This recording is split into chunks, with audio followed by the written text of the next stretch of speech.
ರಾಷ್ಟ್ರಪಿತ ಮಹಾತ್ಮ ಗಾಂಧೀಜಿಯವರನ್ನ ಅತ್ಯಂತ ತುಚ್ಛವಾಗಿ ನಿಂದನೆ ಮಾಡಿ ದೇಶದ್ರೋಹದ ಕೃತ್ಯವನ್ನ ಎಸಗಿರುವ ಬೆಳ್ತಂಗಡಿಯ ಶಾಸಕ ಹರೀಶ್ ಪೂಂಜಾ ವಿರುದ್ಧ ಸುಮೋಟೋ ಕೇಸ್ ದಾಖಲಿಸಿ ಎಂದು ಸೋಷಿಯಲ್ ಡೆಮಾಕ್ರೆಟಿಕ್ ಪಾರ್ಟಿ ಆಫ್ ಇಂಡಿಯಾದ ರಾಜ್ಯ ಪ್ರಧಾನ ಕಾರ್ಯದರ್ಶಿ ಭಾಸ್ಕರ್ ಪ್ರಸಾದ್ ಆಗ್ರಹಿಸಿದ್ದಾರೆ. ಈ ಬಗ್ಗೆ ಟ್ವೀಟ್ ಮಾಡಿರುವ ಅವರು, ಬೆಳ್ತಂಗಡಿಯ ಶಾಸಕ ಹರೀಶ್ ಪೂಂಜಾ ಸರ್ಕಾರದ ವತಿಯಿಂದ ಬೆಳ್ತಂಗಡಿಯ ತಾಲೂಕು ಆಡಳಿತದ ವತಿಯಿಂದ ಹಮ್ಮಿಕೊಳ್ಳಲಾಗಿದ್ದ ಸ್ವಾತಂತ್ರ್ಯ ದಿನಾಚರಣೆಯ ಸಂದರ್ಭದಲ್ಲಿ ರಾಷ್ಟ್ರಪಿತ ಮಹಾತ್ಮ ಗಾಂಧೀಜಿಯವರನ್ನ ಅತ್ಯಂತ ತುಚ್ಛವಾಗಿ ನಿಂದನೆ ಮಾಡಿ ದೇಶದ್ರೋಹದ ಕೃತ್ಯವನ್ನ ಎಸಗಿದ್ದಾನೆ.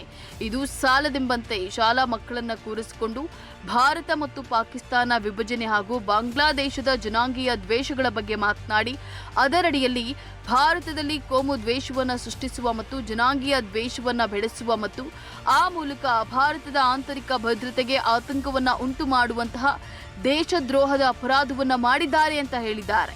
ಇವರು ಬೆಳ್ತಂಗಡಿಯ ತಾಲೂಕು ದಂಡಾಧಿಕಾರಿಗಳು ಮತ್ತು ಪೊಲೀಸ್ ಇಲಾಖೆಯ ಅಧಿಕಾರಿಗಳು ಹಾಗೂ ಇನ್ನಿತರೆ ಸರ್ಕಾರಿ ಅಧಿಕಾರಿಗಳ ಸಮ್ಮುಖದಲ್ಲಿಯೇ ದುರುದ್ದೇಶಪೂರ್ವಕವಾಗಿ ಮಾತನಾಡುತ್ತಾ ಕರಾವಳಿ ಭಾಗದಲ್ಲಿ ಶಾಲಾ ಮಕ್ಕಳ ಮನಸ್ಸಿನಲ್ಲಿ ಕೋಮು ದ್ವೇಷದ ದಳ್ಳುರಿಯನ್ನ ಬಿತ್ತುವ ಮೂಲಕ ನಾಡಿನ ಶಾಂತಿ ಮತ್ತು ಸುವ್ಯವಸ್ಥೆಗೆ ಮತ್ತು ದೇಶದ ಆಂತರಿಕ ಭದ್ರತೆಗೆ ಆತಂಕವಾಗುವ ವಾತಾವರಣವನ್ನು ಸೃಷ್ಟಿ ಮಾಡಿದ್ದಾರೆ.